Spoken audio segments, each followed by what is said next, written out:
യാത്രക്കാരുമായി പറന്നുകൊണ്ടിരിക്കുന്ന വിമാനം 36,000 അടി ഉയരത്തിൽ നിന്ന് താഴേക്ക്. നിമിഷങ്ങൾ കൊണ്ട് 10,500 അടി താഴ്ചയിലെത്തി വിമാനം. മരണം മുന്നിൽ കണ്ട നിമിഷങ്ങൾ. ഷാങ്ഹായിൽ നിന്ന് ടോക്കിയോയിലേക്ക് പറന്ന ജപ്പാൻ എയർലൈൻസ് ബോയിംഗ് 737 വിമാനമാണ് ദുരന്തം മുന്നിൽ കണ്ടത്. വിമാനത്തിന്റെ അപ്രതീക്ഷിത തകരാറിന് പിന്നാലെ യാത്രക്കാർക്ക് ഓക്സിജൻ മാസ്കും നൽകിയിരുന്നു.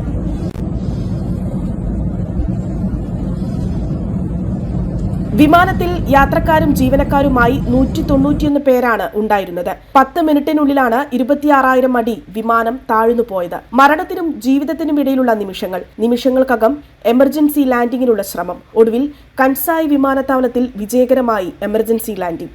വിമാനം തകരുമെന്നുറപ്പിച്ച അവസ്ഥയിലായിരുന്നു. തങ്ങൾക്ക് പുനർജന്മം ലഭിച്ചതുപോലെയാണ് എമർജൻസി ലാൻഡിംഗ് വിജയകരമായി നടത്തിയതെന്ന് യാത്രക്കാരും ജീവനക്കാരും പറഞ്ഞു. ആർക്കും പരിക്കുകളൊന്നും റിപ്പോർട്ട് ചെയ്തിട്ടില്ല. വിമാനത്തിലുണ്ടായിരുന്നവർക്ക് നഷ്ടപരിഹാരവും താമസവും കമ്പനി വാഗ്ദാനം ചെയ്തതായും റിപ്പോർട്ടുണ്ട്. സംഭവത്തിന്റെ കാരണം കണ്ടെത്താൻ അന്വേഷണം ആരംഭിച്ചു.